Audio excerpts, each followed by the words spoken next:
People who says becoming the president of a country can't be a lifelong ambition.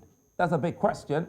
Nigeria's political story is steeped in history, and some people have been at the center of that story for many years. There have been winners, whiners, losers, the opposition, and the ruling. They've played it all. But in the books of some of these men, are those ambitions taken a big place in their hearts. They worked towards it, prepared their foot soldiers for that purpose, and eventually ran to emerge. The governor of Ebonyi State, Dave Umahi, today informed President Buhari of his intention for presidency. The announcement came a day after his own national leader of his own ruling party, the APC, Bola Tinubu, also declared interest, which has gotten Nigerians talking, reacting, and speculating. The days ahead promise to be interesting. Welcome to VSA. I'm Sulaiman.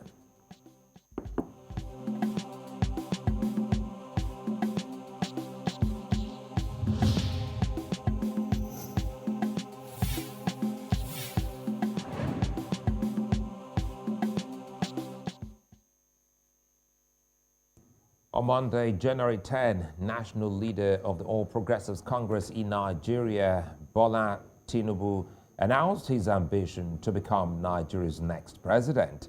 A lifelong ambition, he says it is. Now, Tinubu's announcement has sparked mixed reactions. The Ohanaeze Ndigbo, an umbrella group from southeast Nigeria, says it's their time to produce Nigeria's next president. They say Tinubu is a man of conscience, equity, and justice, and knows that it's the Southeast turn. These are the days when political affiliations, commitments, friendship, and loyalty are tested. The times ahead will be much more interesting to see as Nigerians head to the polls just more than 400 days from now, aware that it's an opportunity to sail, swim, or sink further. Nigeria's development is all-encompassing and involves every good citizen. Nigerian youth, holding a significant percentage of the population, are also divided about their opinion of the new political development. There's a lot to unpack today on The Square. Now joining me, Ben Akaakar, who's a member Working Committee Middle Belt Forum, and Mohammed Bashir Badr, a legal practitioner. Gentlemen, thank you for your time and thanks for being here with us on VSA. Quickly, let's start by talking about what's trending with you, Badr. You know, when you first saw the All Progressives national leader, addressing the, cross-section of the press in Abuja, what readily came to mind, watching that particular conference? Thank you very much. Good evening, everyone. Thank you for having me.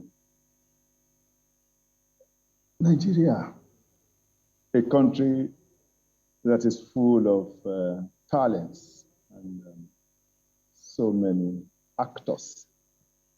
Yeah, when I watched that announcement, it's long expected, yes. There's been a lot of discussions here and there that, yes, Tinubu is going to be clear. In fact, I have seen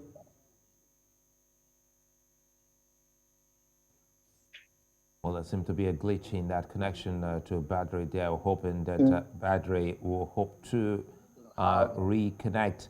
But as it is, well, following up on that particular announcement by the All Progressives Congress national leader Bola Ahmed Tinubu, Nigerians from all sectors have been speaking, talking about this particular election that is to come in Nigeria in about a year from now.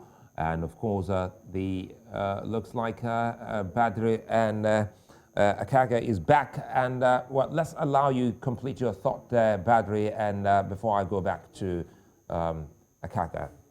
Badr, please. Sorry for the interruption. Yeah, I just got some distractions. Yeah, when I saw when I listened to the announcement, it's long expected. So it is another time for Nigerians to begin the rat race. To my mind, I want to sincerely believe that over the years, we should ordinarily at this stage, I've learned something from the past. Yeah, there have been comments here and there. Oh, this is not the time for people like him. Yeah, I do not belong to either of these classes. I belong to the class of people who want to see Nigerians holding their faith in their hands as Nigerians. In all truthfulness, in all honesty. But are we really prepared? I think this is a question I have not found answers to. Let me bring in Ben here quickly. Ben, thanks again for your time. And quickly, you know, the talk is around the country, and your region, the Middle Belt, is also speaking, just as we have seen those from southeast of Nigeria talking. Let us in on your thoughts when you first saw that press conference by Bola Tinubu telling the people of his intention to run. Thank you very much. First of all, it's very exciting times to watch the political gladiators come out and express their readiness to rule Nigeria. And from the point of view of general elections and the presidency, one would say it is open to Nigerians from all shares, all geopolitical zones. But more than that, the principle of rotation is enshrined in by practice, political practice in Nigeria, rather than in the constitution. And being that the case, everybody from every part of Nigeria has the right to come. But we know by convention, there is a principle of rotation which has been agreed by the political parties from time and is being practiced. And for us in the Middle Belt, we feel it is time that even people who are capable of leading Nigeria, even from the Middle Belt, they can come out and declare their intention to run now. So when I saw the national leader of the APC coming out, to me, I can say it's a welcome development. Well, Ben, before I go back to Bashir, let me stay with you for a bit. And it has to do with the principle of rotation, which you said, well, it's not cast in stone, it's not in the Constitution, but somehow, as some politicians will say, it's more or less like a gentleman agreement in these political parties. So what do you think in all of this now that some region, that is it, for instance, the Southeast, and some others are coming now just after Bola Tinubu? Some say in politics, you must, well, play the card and be a part of it. What are those things you expect to see from other regional leaders who still think that it's about time they got a shot at the presidency?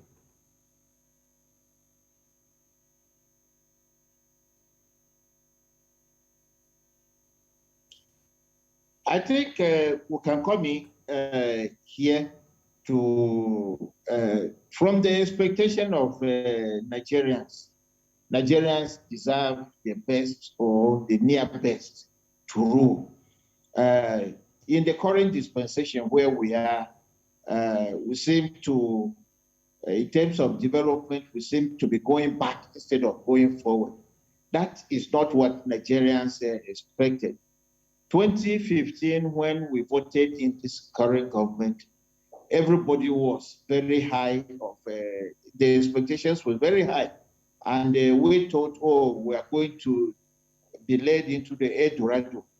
But the challenges on ground, the lack of apparent inclusiveness and the way the nepotism and all the indices of development that one would talk about have declined instead of going forward. So it brought a lot of pessimism. Time is around the corner now. People are coming out to express their intentions to run. And we want to look forward to something better, something different from what we have now. Well, Ben, you speak, more like a nationalist, as other African leaders would say. Let's go to Bashir now, and we'll come back so that we space it more, because you have brought in the angle of politics of inclusion, which is quite key here. Almost the same thing, same kind of conversation we had with Professor Pato Tomi on the show recently. Bashir, help us here. Ben has said something quite important in the politics of Nigeria, and that's the politics of inclusion. How has Nigeria fared, so far since 1999 till date? Do you think that the politics of inclusion has been adhered to till this day? Well. To be fair, every administration that have come upon this country from 1999 have played their own type of inclusive politics. Their own type of inclusive politics. The politics of inclusion is peculiar to every individual or every political party that have ruled this country from 1999. Take it from Obasanjo. Move on. To what extent politics of inclusion? To what extent?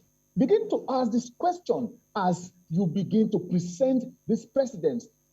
Come to Yar'Adua as a very short time, but everybody feels, oh, if he had had a longer time, probably he would have done better. But to what extent did they also play the politics of inclusion? We saw it very badly during this present regime. Unfortunately, I must be very frank with this. We saw it very, very badly during this regime. We also saw it very terribly during Jonathan regime. In fact, Jonathan came at 2015 to Southwesterner to tell us, we are sorry. Yeah, I know that I have not actually played the card of inclusion properly with you guys. But the remaining part, the end of it, is the story we have all seen.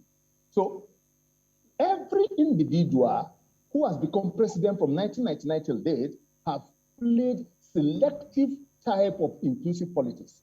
This is my understanding. Now, what does it really mean to play a politics of inclusion? Is it a regional politics we're talking about? Is it, okay, picking from here and here and here? Is that what we're saying? No, we want to feel the presence of an administration in every corner, not by appointing people from every region. This is where we miss the whole thing. And that is where we have always put people who are not qualified to positions because they are from my clan, they are from my ethnic group, they are from my state. This will get us nowhere as long as we see politics of inclusion from the ethnic lens.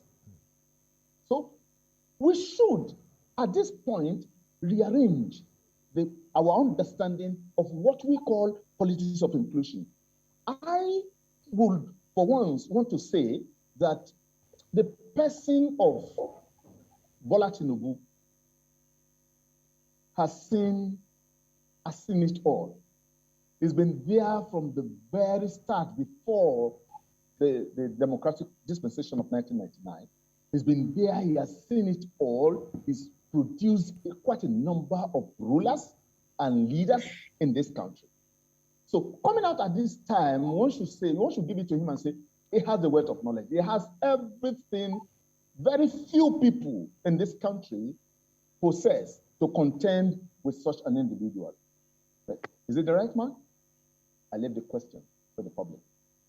Let me bring in Ben here, listening to Bashir. Ben, some of the few things that should also agitate the average Nigerian and even African watching us at the moment has to do with what we've highlighted.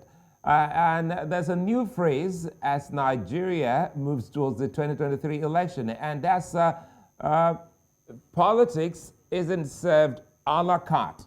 And they say you must work for it, You must Nice. reach out, you must lobby. How is this working with some of those, regional blocs asking or demanding, saying, hey, it's our turn? Have they been able to do all of that? I think the regional blocs in Nigeria are doing their own bits. We have heard the Southern and Middle Belt regional collaboration meetings. Their voice has been loud on issues that have to do with leadership, issues that have to do with our collective development as a people, issues that have to do with even the structuring of the federal government that we have in Nigeria. Talking about restructuring, talking about devolving powers and allowing the federating units to have control over the resources and talking about getting them to develop at their own pace.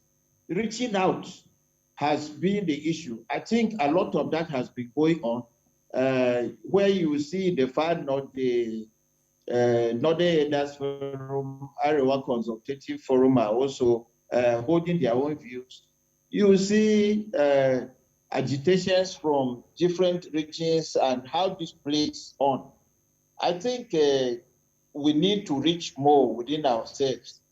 The Southwest, they have their own tendencies, but that has not dampened their contributions to Nigeria. South, there were issues of resource control. That didn't dampen their own contributions to Nigeria. In the Southeast, you have agitations for IPOB and all that. I think also that shouldn't be a negative factor that we dampen their contributions to Nigeria.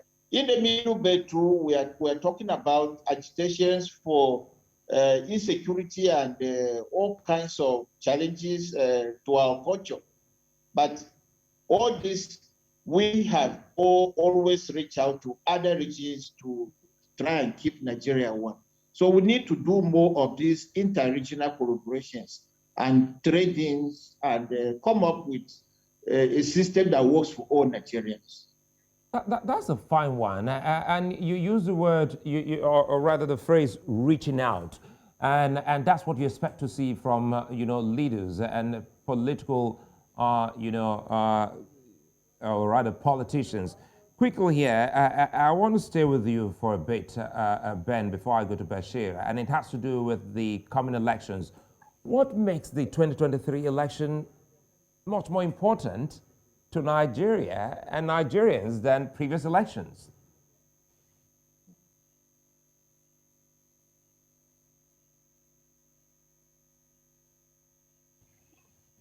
Well, on the elections, yes, we look forward to a lot of changes.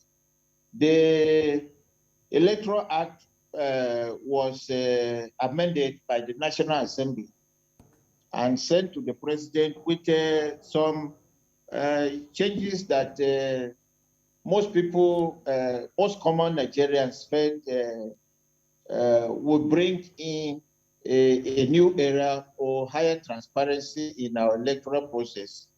And there were oppositions to it, and the president took another view and sent it back to the National Assembly. Nigerians are waiting for the outcome of the deliberations by the National Assembly and the changes they will do to see the law that will govern our elections. The rule of law is very key.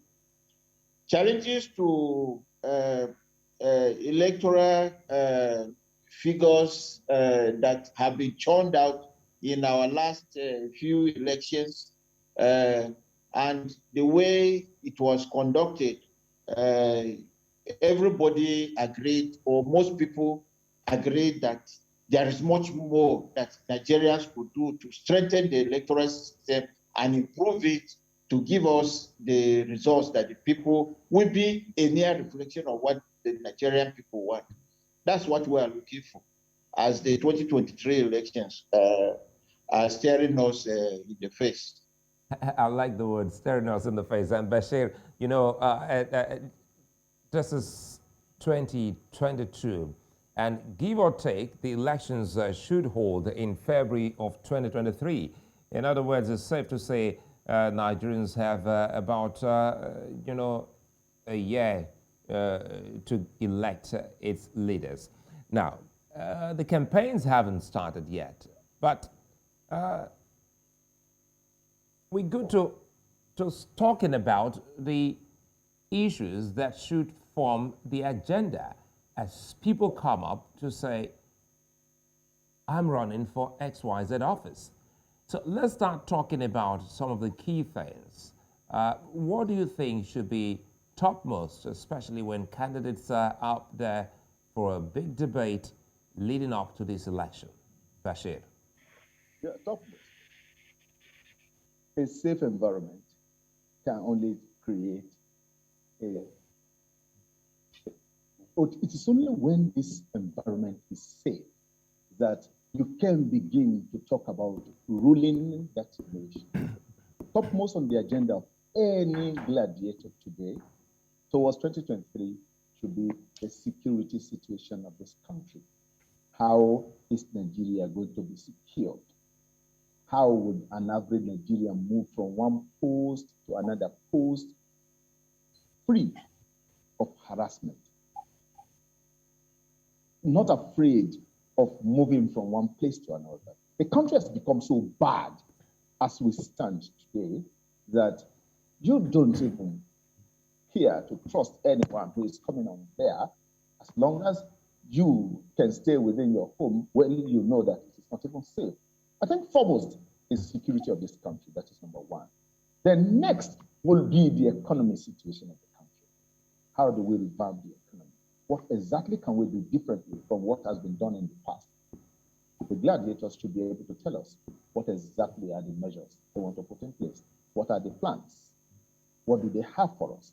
I think if anyone can bring us a blueprint as to how to tackle the insecurity challenges we have in this nation, and we can see that line by line, these itemized things make sense, then Nigerians will definitely clap for such individuals.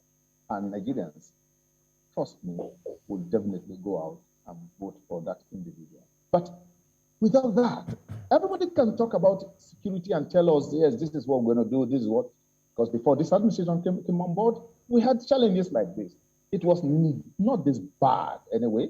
Yes, we had challenges, but we thought with the coming on board of this administration, security challenges will have become a thing of the past. All of us know where we are today. So, you know, anyway. I'll come back to you, Bashir, so that we can expatiate more on the issue of security, on the issue of the economy, and, you know, but Ben, you know, it's safe to say the present administration in Nigeria came on the back of security.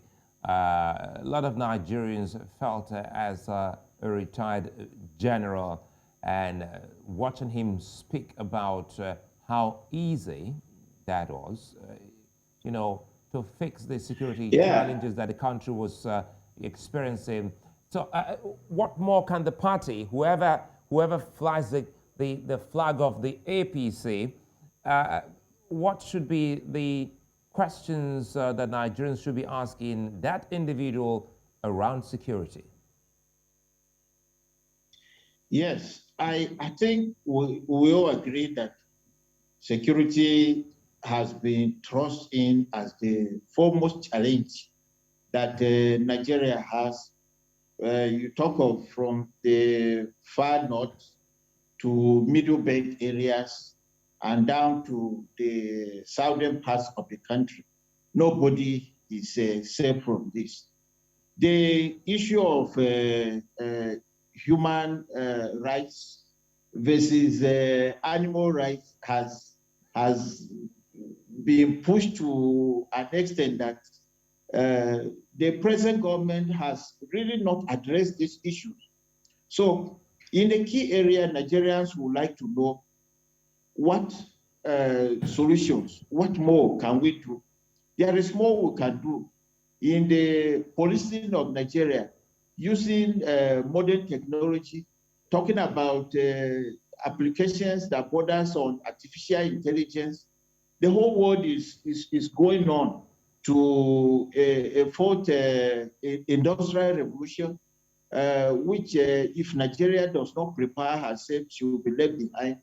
We are talking about artificial intelligence, Internet of Things, supercomputing, and others. These are some of those modern technologies like drones and other modern ways and tactics of fighting insecurity. We could explore and apply them in Nigeria. And I believe that people who have the answers to some of these things, Nigerians will be looking for. Then poor human capital development in Nigeria is a major issue that also contributes to insecurity. Unemployment, especially youth unemployment, is a major issue that contributes to insecurity. Lack of economic diversification in Nigeria over the years. We have paid lip service to the issue of economic diversification from oil and gas in Nigeria. These are the type of areas that Nigerians will be looking for. And of course, attraction of proper infrastructure in key areas like energy, in areas of transportation, construction, manufacturing, and those kind of things. People would like to know. Manufacturing in Nigeria has been thrown to the back. These are, if you have answers to how you could reindustrialize Nigeria, bring in manufacturing, get productivities to the proper levels where the youth will be employed and engaged in Nigeria, I believe that these issues are going to to dominate the political space as we look for a new era of political elections in Nigeria.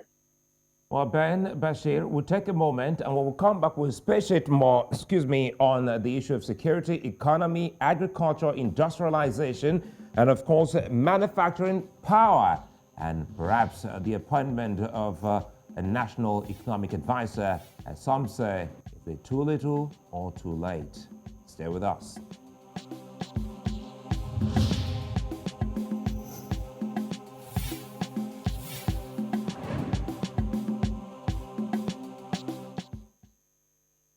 Well, if you just joined us, you're welcome. You're watching VSA here on News Center Television, and we're looking at developments in Nigeria towards the 2023 election.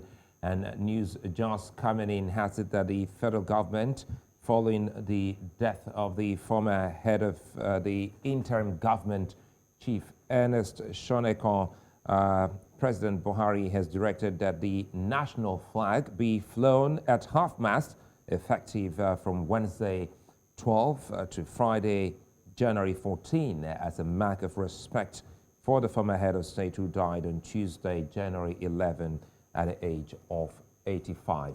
And perhaps that will also be a part of the key things we'll be looking at as we draw close to the elections, because the interim government of Ernest Shonekan also defined the democracy that Nigeria presently enjoys. There are regions yet to be represented at all in Nigeria's presidential discourse, no doubt. The Southeast, the Northeast, and North Central have not produced a president, but every region but the North Central and Southeast has produced a president or vice president. They are standing up to be counted too. And as our guest did say, they also must do what they call reaching out. These are the seasons where regional sentiments and bias are seen in full glare as new aspirants get set to announce their ambitions in the days ahead.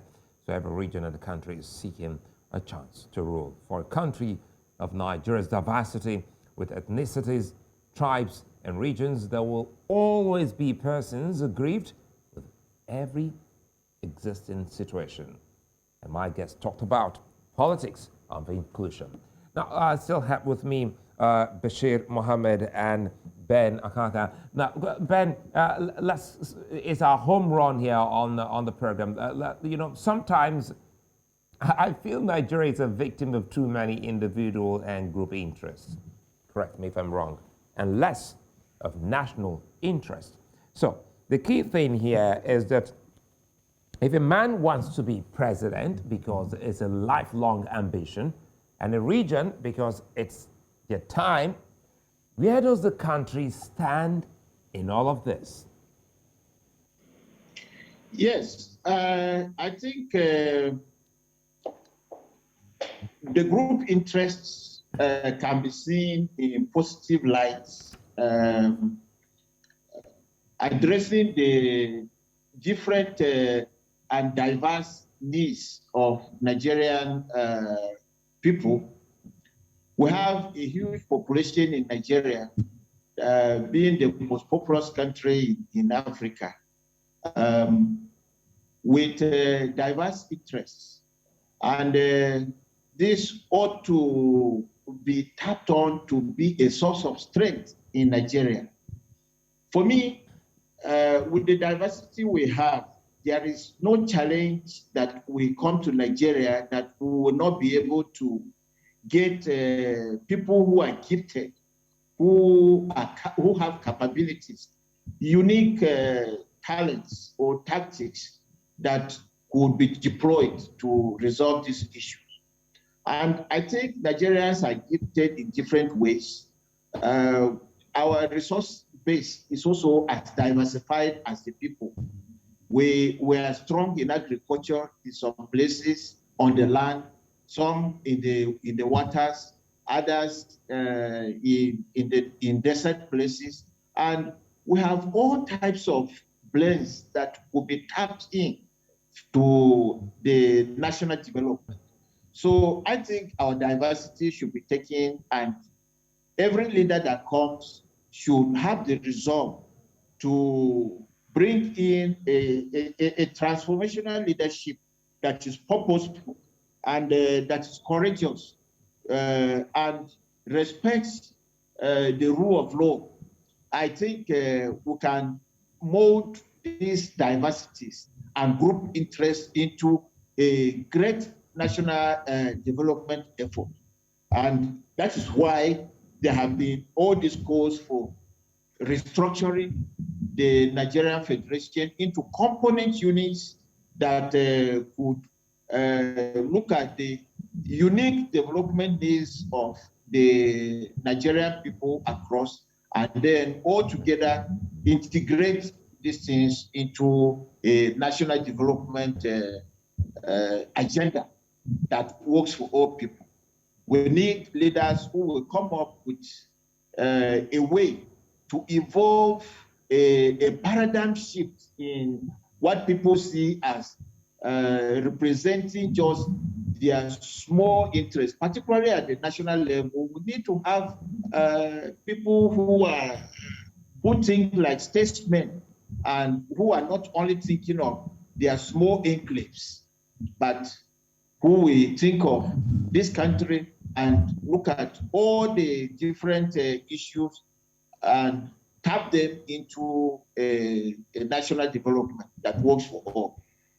Well, Ben, at this point, talking about statesmen, let's pause for a bit in honor of Chief Ernest Shonekan, and we'll be doing something pretty much later to highlight that message from the presidential villa. But before then, quickly, let me bring in Bashir here. Bashir, you know, there is a level of competitive regionalism in Nigeria. Now, is this a problem or strength for the country? Maybe I should just put it this way, the way I can barely hear you, Bashir. Yeah, can you hear me now? Yeah, I can. All right. I said, probably, let me just put it the way Tafawa Balewa, best member, puts it. He sees Nigeria as a people that are historically different, and in their backgrounds especially, and they also have different religious beliefs. But the British deliberately forced them, despite their unwillingness, to remain together. So, how do I now see? Is it that we are ready? Anybody aspiring to become a leader of this country is particularly attached to a particular region. This idea of nationalism, I do not see it in any one of them. None of them ever has demonstrated it. None. I stand to be corrected. None of them. So, this, I think we should have developed to a point where we see Nigeria as Nigeria. And Nigerians see this country as us. And not just because we were named as a geographical location and where we find ourselves. No. So, to succinctly describe what we may be looking forward to in statesmanship is to have the understanding that if a development is growing in the north, it's just a northern part of Nigeria, not just a different place. If a development is growing in the south, it's just a southern part of Nigeria and not just a different place. Until each and every individual, each and every Nigerian sees development in this manner, then we're still just dancing around the world. It looks, it's going to be an interesting moment in Nigeria already, and perhaps let's listen to the governor of Ebonyi State, who's also a member of the All Progressives Congress. He's also taking, that trip to the presidential villa to also speak to the president, as Tinubu did. Let's take a listen. We discussed, politics as per the growth of our party APC in Nigeria and in Southeast. And of course, the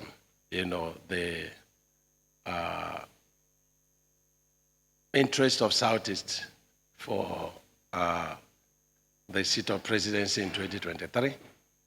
And of course, I told Mr. President that without prejudice to whatever will be the decision of the party, which we shall all abide by, that if the party throws the ticket open or the zone to southern part of Nigeria, that I believe that with what I put in place in the past 6 years plus, that I will be running for presidency on the platform of APC.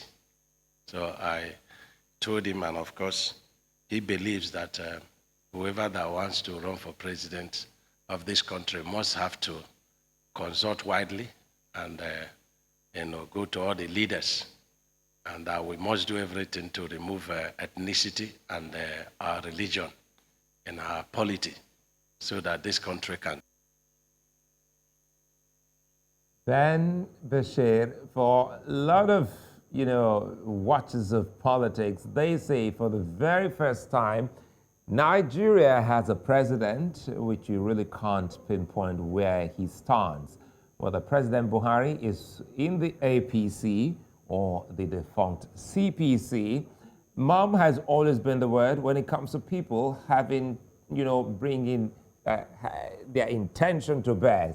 Now, help us here, Ben. You just heard the governor of Ebonyi State in southeastern Nigeria, and this is the very first time someone from the ruling party we categorically say that he is running for office and he's had this parley with the president. Oh, yes. Thank you very much. First, I think this is a very interesting development. But before I comment on that, we talked about the passage of Chief Ernest Shonakan this morning. It's a sad day for Nigeria, and he made so much contributions in the private sector, and then coming from there into the public sector in governance, where he was set to make his contributions. His administration was short-lived, but Nigerians still admire him. And at his passage, all Nigerians, the hearts of Nigerians are with the family. And then coming back to Governor Umahi coming out in the ruling party to declare his intention, I think it is in the order of things that if you rule and you do not prepare people who will take over from you, then it's also seen as part of failure in governance. That Nigerians are looking forward to something much better than what the APC has to offer or is prepared to offer now is, to me, the real issue. Nigerians have had all the expectations. That's why they voted out the PDP and the APC came in. But comparing the two now, the cry that I hear across Nigeria and what I am hearing that Nigerians, they want something better than what APC have offered them in the last 6-7 years. And I think that is what is going to make the forthcoming elections very, very interesting. And we believe the voice of the people should be heard across. And people should be able to come out from all parts and say, look, these are our plans for Nigeria. And Nigerians will choose courageous leaders, purposeful leaders that will take the country forward instead of the lack of progress in so many vital development indices that we have seen. So Governor Dave Umahi is welcome from the Southeast. We have Chief Bola Tinubu from the Southwest coming, and Nigerians are waiting to see more people coming out to express their intention to lead. I believe we will go for the best.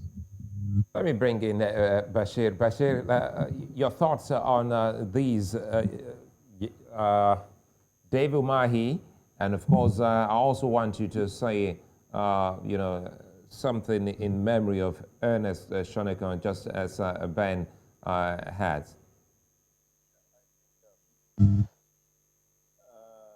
the soul of Chief Ernest Shonakan rest in perfect peace. Again, I'm afraid, Bashir, I can barely hear you. I hope the microphone is up. If it is, then we'll give it another shot.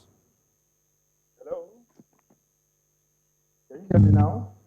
Well, it's a bit okay, Bashir. Can you hear me now? Okay, that's fine. Hello? Oh, better now? All right. Yeah, I started with the prayer that may his soul rest in peace. That was a man that came at a very, very critical time in this nation. Unfortunately, he came and he spent a very short time, but that short time was remarkable. I must give that to him. That short time was remarkable. The country would have gone into disintegration, but he's able to hold forth despite the few period spent. So the nation would never forget him. He remains the interim president we ever had, and we will never. I don't pray we should have an interim government or president again in the history of this nation. Yeah. Coming back to Governor Dave Umahi, everybody should come out to ask, yes, if you're coming up to say, yes, this is me and vote for me, I want to become the president of this country. We have seen the antecedents of the Governor Umahi. We have seen his love for the party, even before he crossed to the party. We have seen, let people of his community, of his environment, and people of Nigeria come to ask questions. Yes, we have seen how you ruled the state for 8 years. So how do you intend to rule Nigeria for, we don't know, maybe 4 or 8 years? Like Ben rightly said, every individual that thinks is qualified is welcome on board. But one important factor is, let's see what you have. Let's see what you're going to show the nation. And let us also know how you're going to reach out to every corner of this country. I think we are yet to see them coming out. I know many will still come out. I know of Yaya Bello, I know of Atiku, and I also know of quite a number of people. In fact, some individuals that we are yet to hear about will also fly their flags to tell us, yes, we are here also to rule the nation. Towards 2019, we saw the likes of Juntoye and the rest of them. So we know that all of them will still show up today. I mean, towards this election, if they are not tired yet, but they need to come out and tell us exactly how they intend to connect the dots and reach out to Nigerians, bringing what they have to solve the problems on ground now. Let's close by quickly talking about youth inclusion, and the only man in that league is the governor of Kogi State, who's also, well, not categorically though, but also given his intention to run for office, and also saying that for the first time the North Central should also produce the president. Help us here, Ben, make sense of the inclusion of young Nigerians in politics and how they fared so far as they move towards 2023. Yes, thank you very much. I think the coming of a new breed of politicians on the scene is the much needed tone that Nigeria political space needs now. What COVID-19 has shown us, coming from year 2020 to 2021, and even down to 2022 with the new strain that we are seeing, is that the whole world is out working out to evolve a new paradigm of service to humanity, a paradigm that is based on God-fearing principles, based on transformational leadership with purposefulness in all areas and accountability. A new paradigm of service to people that does not deliver only on physical infrastructure, but also prepares the human development to be able to take all the indices of development. There is a clear nexus between security and development, or development and security. And sometimes you will see where there is an improvement of security, development comes. The people are able to come up with their best. And where development also is brought about and brings a change in the quality of life of the people, there is an enhanced security that is associated with it. And this thing all boils down to sound economic development that the new leaders, we embark on. And that's why we need the youth. We need new strain of politicians with capabilities, technical skills, and competencies, which are being tested in the private sector, which has been tested at government at various levels. And you will have people who have gone through this system. They will understand better how to reduce the conflicts between the federal government and the federating units. These are the kinds of issues that will spirit development and bring in new trends that the people would like to see. I believe that the coming of some of the governors on the stage expressing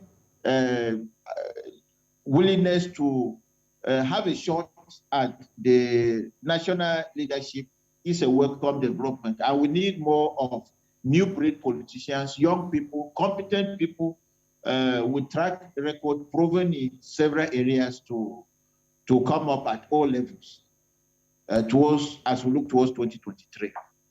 Well, it's a fine place for us to leave it here today, Bashir and Ben. And I must say thanks to you for your time helping to unpack this road to 2023, which is still some days away, and more developments are expected in the days ahead. Stay with us here on VSA as we bring you closer to the stories. Thanks again for being such nice company, Ben, Akaakar, and Mohammed, Bashir, Badr. I'm Sulaiman. See you again.